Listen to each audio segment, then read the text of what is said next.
Hola hermanos, buenas noches, encantado de poder llevarles este mensaje. Quiero recordarles que lean Efesios 3, tal como lo estamos haciendo domingo y jueves en cada ocasión, ¿ya? Efesios 3 tienen que leer al final de esta lectura y después no olviden la oración. Ahora vamos al mensaje. Hoy día el mensaje que les traigo se llama Confiando en Dios en medio de la desesperación. Vamos a ir a Segunda de Reyes 6, del 24 al 7:15. Ese va a ser el pasaje, Segunda de Reyes 6, 24 al 7:15. El sitio de Samaria nos presenta un cuadro dantesco de la condición humana bajo el sufrimiento. Es un viaje de descenso, nivel por nivel, hasta el fondo negro del corazón humano que se niega a ver a Dios como la única esperanza de salvación. Hay un enemigo común fuera de los muros de Samaria. En 6:24 de ese pasaje nos dice: después de esto aconteció que Ben-Hadad, rey de Siria, reunió a todo su ejército y subió y sitió a Samaria. El rey de Siria, Ben-Hadad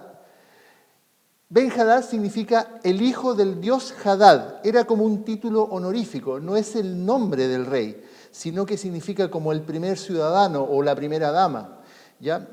Vamos a ver también que aparte del rey, el rey de Siria, hay otros enemigos dentro de los mismos muros. Y el peor de todos ellos es alejarse de Dios, que se muestra claramente en este pasaje en la falta de fe, lo que conduce rápidamente a la desesperación, la que a su vez lleva al hombre rebelde a cometer actos cada vez más atroces.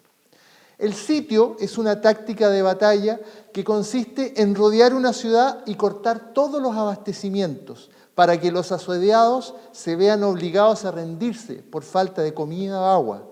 Es quedar aislados, sin capacidad de salir, sabiendo que un intento de huida de la ciudad equivalía a la muerte. Antes del sitio se almacenan provisiones, por supuesto. Hay tiempo para ver venir al enemigo. Y también agua para alimentar y sustentar a la población, por lo que es razonable pensar que en Samaria había suficientes provisiones para resistir probablemente meses. Pero conforme pasan los días, la moral de la población va decayendo. No fue hasta que se acabaron las provisiones que vino el primer nivel de descenso, el colapso económico. 6:25 nos dice: y hubo gran hambre en Samaria a consecuencia de aquel sitio, tanto que la cabeza de un asno se vendía por 80 piezas de plata, y la cuarta parte de un cab de estiércol de palomas por 5 piezas de plata. Una cabeza de asno, te lo voy a poner en platas de ahora, costaba alrededor de 150,000 pesos. Y el cuarto de una medida de cab es aproximadamente 300 centímetros cúbicos. Un vaso de agua, pero lleno de estiércol de paloma, costaba cerca de 10,000 pesos. Vemos que hasta el despojo huesudo y sin carne de un animal inmundo era un bien por el que se estaba dispuesto a pagar mucho dinero. Y hasta el estiércol de paloma era muy costoso. Luego del colapso económico, la desesperación de la población empezó a crecer en forma vertiginosa hacia el segundo nivel. Ese segundo nivel se manifiesta en la incapacidad de los líderes o las autoridades para gobernar transmitiendo orden y esperanza. En 6:26, 6:27 nos dice: y pasando el rey de Israel por el muro, una mujer le gritó y dijo: salva, rey, señor mío. Y él dijo: si no te salva Jehová, ¿de dónde te puedo salvar yo? ¿Del granero o del lagar? Esta respuesta sarcástica del rey Joram, hijo de Acab, proviene de un rey que, según lo que dice Segunda de Reyes 3:2, hizo lo malo ante los ojos de Jehová. Sus palabras denotan falta de fe y de dominio propio. Era un hombre profano y en vez de arrodillarse y clamar a Dios, lo culpa de la desgracia. Dios les declaró que siempre estaba disponible en los momentos de necesidad si había arrepentimiento. Si tú miras en Deuteronomio 4, del 25 al 31, podrás ver cómo le advierte Dios al pueblo de si se aleja de él. Y cuando hayáis engendrado hijos y nietos, y hayáis envejecido en la tierra, si os corrompiereis e hiciereis escultura o imagen de cualquier cosa, e hiciereis lo malo ante los ojos de Jehová vuestro Dios para enojarlo, yo pongo hoy por testigos al cielo y la tierra que pronto pereceréis totalmente de la tierra hacia la cual pasáis del Jordán para tomar posesión de ella. Y después dice, y Jehová os esparcirá entre los pueblos, y serviréis allí a dioses hechos de manos de hombres, de madera y piedra, que no ven, ni oyen, ni comen, ni huelen. Pero mira lo que dice después. Mas si desde allí buscares a Jehová tu Dios, lo hallarás. Si lo buscares de todo tu corazón y de toda tu alma. Cuando estuvieres en angustia y te alcanzaren todas estas cosas, si en los postreros días te volvieres a Jehová tu Dios y oyeres su voz, porque Dios es misericordioso, Jehová tu Dios no te dejará ni te destruirá, ni se olvidará del pacto que le juró a tus padres. Un rey sabio habría recordado esta segunda ley, Deuteronomio. Se habría arrepentido y habría clamado a Dios por salvación, pero Joram no lo hizo. Luego vino un tercer nivel de descenso, el colapso moral, donde en medio de la desesperación viene la caída, donde el hombre se rebaja a ser una bestia salvaje, con tal de lograr preservar mezquinamente su propia vida. 6:28 y 6:29 dice, y le dijo el rey, ¿qué tienes? Ella respondió, esta mujer me dijo, da acá tu hijo y comámoslo hoy, y mañana comeremos el mío. Cocimos, guácatela, pues a mi hijo y lo comimos. El día siguiente yo le dije, da acá tu hijo y comámoslos, mas ella ha escondido a su hijo. Quiero que te pongas a pensar cuál es el nivel de desesperación que estaba apremiando a Samaria en ese momento, que les llevaría a cometer semejante acto de barbarie. Francamente era terrible. Finalmente viene el último nivel de descenso, donde la autoridad ya ha perdido completamente el control y en su desesperación, y para no perder su buen nombre y credibilidad, busca un culpable, un inocente. 6:30 nos dice, cuando el rey oyó las palabras de aquella mujer, rasgó sus vestidos y pasó así por el muro y vio el pueblo el cilicio que traía interiormente sobre su cuerpo. Estaba completamente angustiado el rey. Y mira lo que dice 6:31. Y él dijo, así me haga Dios y aún me añada si la cabeza de Eliseo, hijo de Safat, queda sobre él hoy. ¿Qué había hecho Eliseo para merecer la ira del rey? Absolutamente nada. Al contrario, acababa de sanar a Naamán, ni más ni menos, un general sirio con lepra, encargado directamente por el rey de Siria al rey de Israel. No tenía culpa alguna.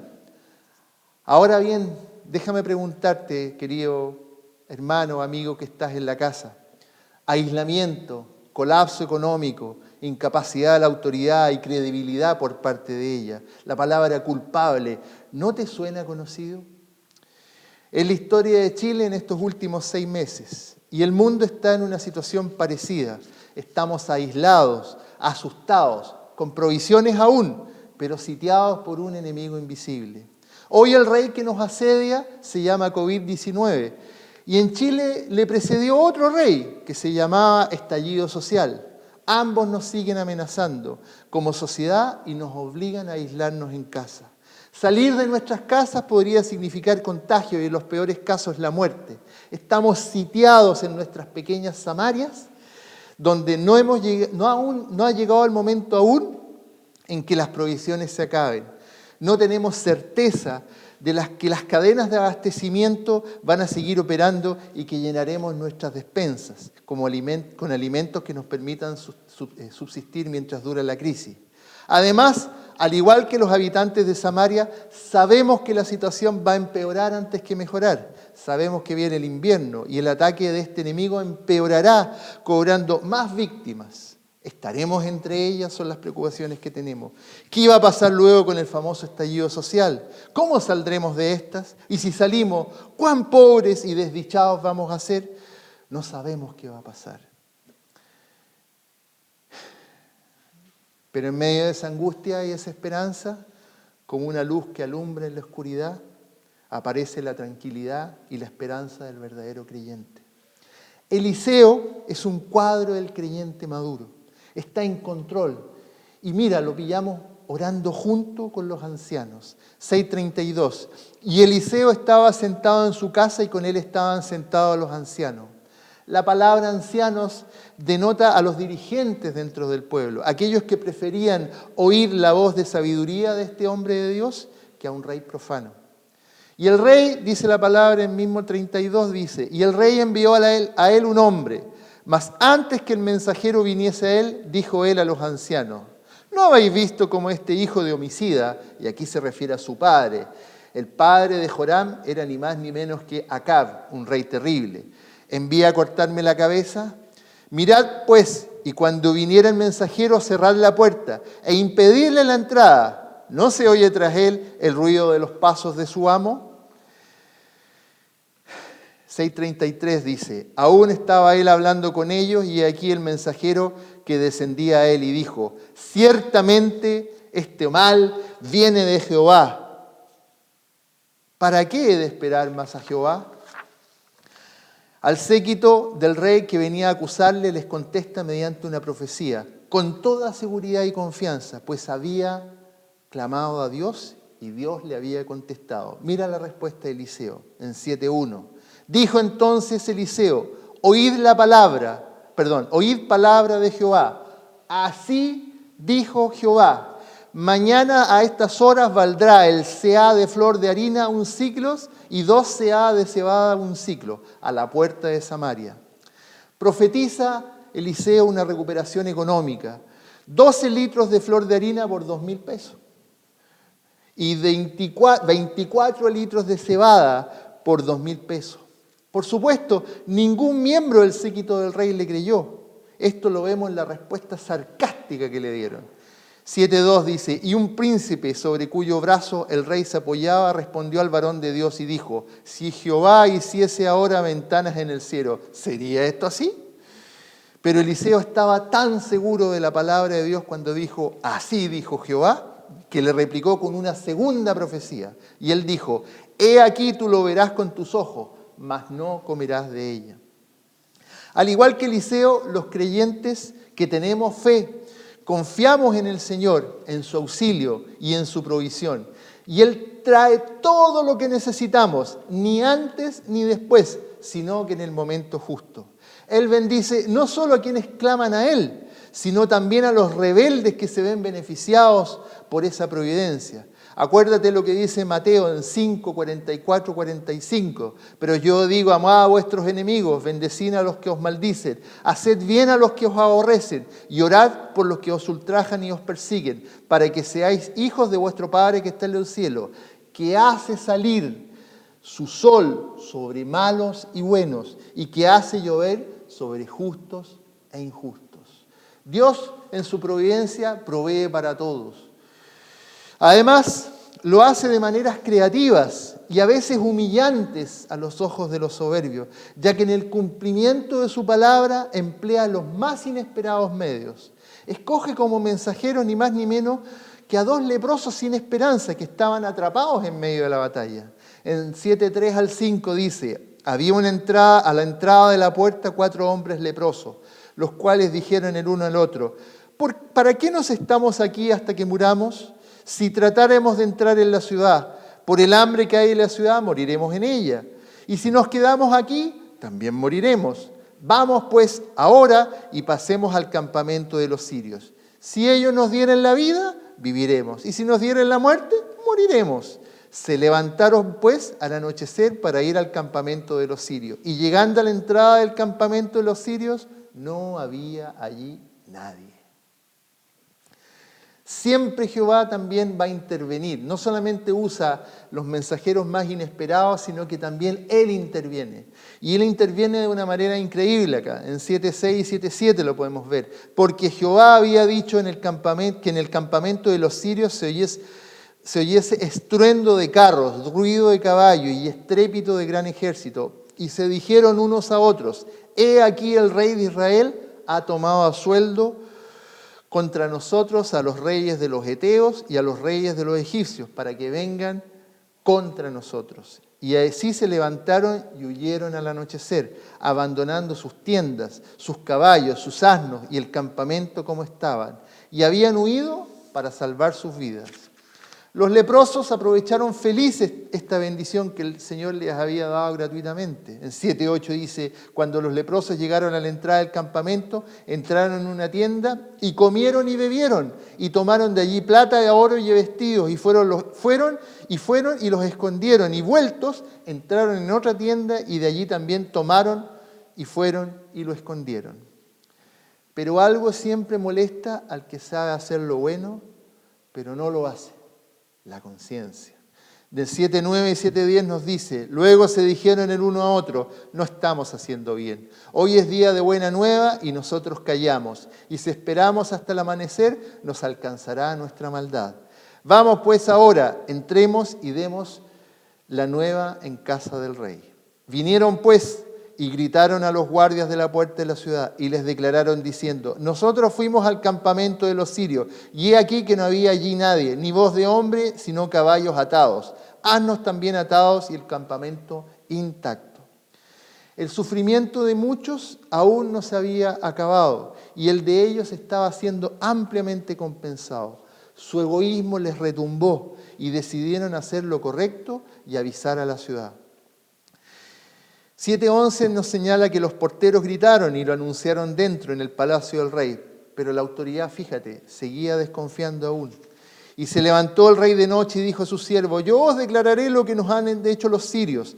Ellos saben que tenemos hambre y han salido de las tiendas y se han escondido en el campo, diciendo, cuando hayan salido de la ciudad los tomaremos vivos y entraremos en la ciudad. El rey pensaba que era una trampa, así que envió vigías quienes le trajeron las buenas noticias.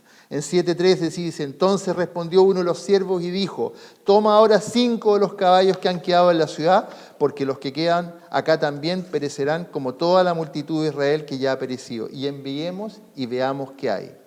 Tomaron pues 2 caballos de un carro y envió el rey al campamento de los sirios diciendo, id y ved.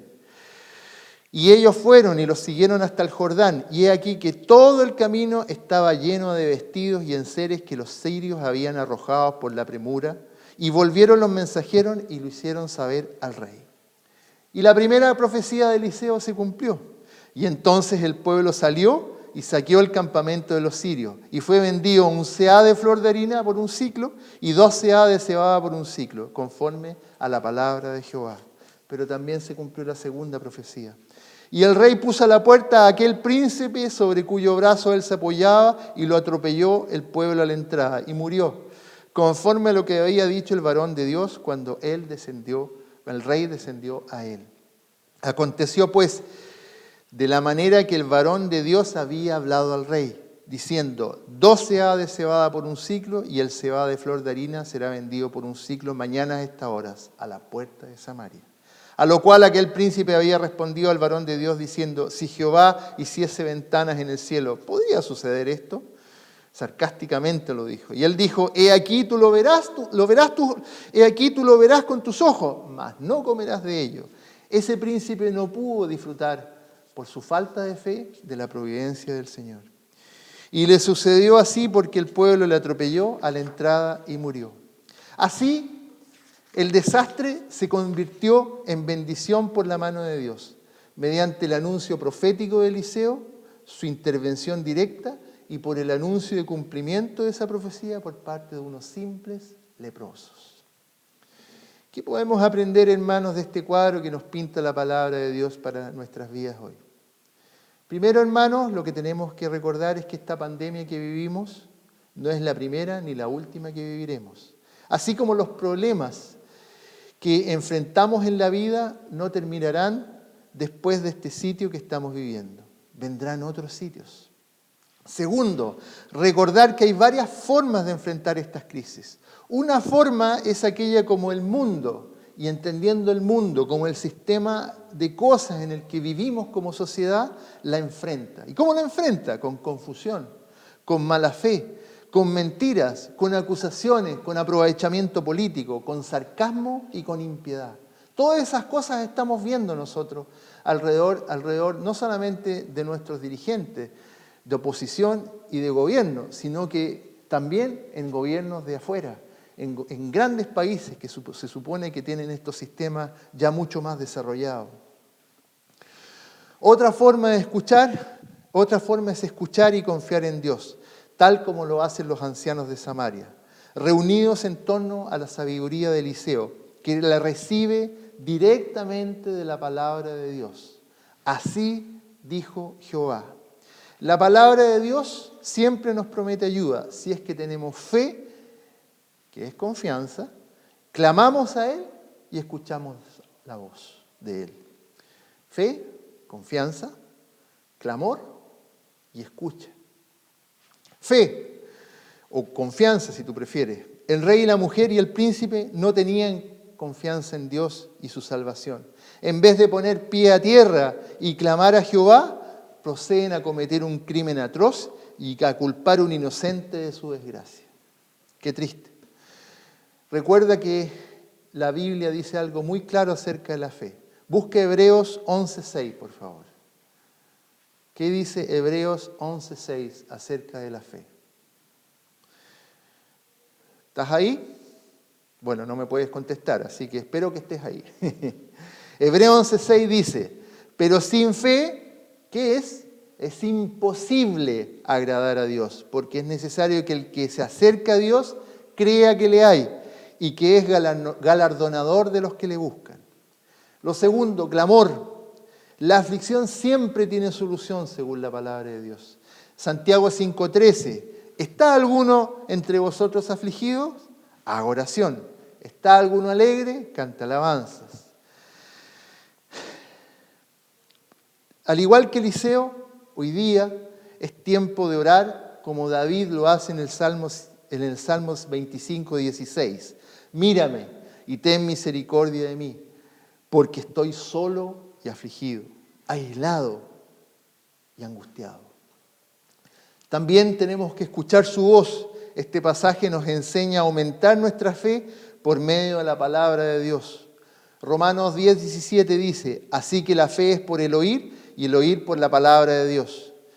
Y con fe y clamor tendrás la guía además para discernir su palabra. Juan 16:13 lo promete así, pero cuando venga el Espíritu de verdad, Él os guiará a toda la verdad, porque no hablará por su propia cuenta, sino que hablará todo lo que oyere y os hará saber las cosas que habrán de venir. Esto lo entendía perfectamente Eliseo, y de ahí su confianza, su tranquilidad y su autocontrol. Si te fijas, esto es un círculo virtuoso, porque de la palabra viene la fe, ya que sin fe Dios no nos va a hablar. Por la fe, la oración sale de tus labios. Y además, por la oración de fe, el Espíritu Santo te da entendimiento de la palabra, cerrando el ciclo y haciéndolo crecer aún más. Lo tercero que tenemos que recordar es que la fe siempre se basa en una esperanza, que es aquello que nosotros los creyentes tenemos, al igual que Eliseo. Y eso es algo que el mundo no tiene esperanza. Eliseo había visto a su maestro Elías ser arrebatado desde el cielo por Dios en un carro de fuego. Eso está en 2 de Reyes 2:11. Y tenía la esperanza de seguir los pasos de su maestro, que siempre había obedecido a Jehová. Al igual que Eliseo, nos podemos identificar con Cristo, quien murió, estuvo sepultado y resucitó de los muertos, teniendo nosotros la esperanza que le vamos a seguir en ese tránsito que Él hizo al cielo. Encerrados en nuestras pequeñas Samarias, sabemos que no vamos a estar allí por mucho tiempo. Y lo que nos pase en esta vida no es relevante comparado con la promesa que Dios nos hizo. En el primer discurso de Pedro, allá en Hechos 2, del 25 al 28, dice, porque David dice de él, veía al Señor siempre delante de mí, porque está a mi diestra, no seré conmovido, por lo cual mi corazón se alegró y se gozó mi lengua. Y aún mi carne descansará en esperanza, porque no dejarás que mi alma vea mi alma en el Hades, ni permitirás que tu santo vea corrupción. Me hiciste conocer los caminos de la vida, me llenarás de gozo con tu presencia. Este salmo proviene de David, y nosotros, al igual que David, estamos llenos de esa esperanza. Otro pasaje que te lo dejo buscar en Juan 6:40. Y esta es la voluntad del que me ha enviado, que todo aquel que ve al Hijo y cree en Él tenga vida eterna, y yo le resucitaré en el día postrero. Esperanza es la palabra clave. ¿Tenemos esa esperanza? Y déjame hacerte otras preguntas. Con estas enseñanzas, este pasaje nos deja a todos nosotros con una pregunta de reflexión. ¿Con cuál de estos personajes nos identificamos hoy? ¿Con líderes ineptos, malvados y egoístas y sin fe, que culpan a otros de su desgracia? ¿Con una mujer mundana, la que en vez de clamar a Dios, clama por soluciones a quienes no se la pueden dar y prefiere sacrificar el fruto de su vientre antes de clamar a Dios por ayuda? ¿O con un creyente lleno de la esperanza de su Señor, que sabía que Jehová lo guardaría para siempre de las miserias de este mundo? Con un anciano sabio que escucha la palabra de Dios y se ocupa en escucharla, aprenderla y aplicarla. Pero tampoco, hermanos, no nos olvidemos de los leprosos. Los leprosos también son un cuadro del pecador. Algunos creyentes vivimos como ellos, como pecadores entre dos mundos, entre un enemigo y otro. Samaria como cuadro de una sociedad que se intenta defender como puede. Adentro de ella no hay nada para esos leprosos, como adentro de la sociedad no hay nada para nosotros también como creyentes. Solo hambre. Y para el enemigo además somos insignificantes y nuestra muerte nada importa. Pero si el Señor nos extendió la gracia en medio de nuestro pecado y desesperación y nos llenó de bendiciones. Por tanto, debemos llevar ese mensaje de esperanza y compartir las bendiciones con quienes aún están angustiados en sus pequeñas Samarias. Al final, hermanos, solo eso somos, leprosos que hemos sido escogidos por Dios para recibir esperanza y bendición. Y luego compartirla con todos aquellos que habitan en la desesperación de este mundo, siempre sitiado por algún enemigo, llevando ese mensaje de esperanza de vida eterna junto a Dios.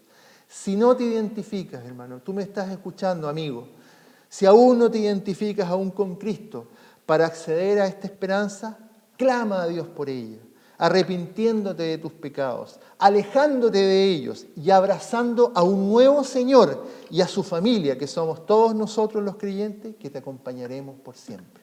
Dios te bendiga, hermano.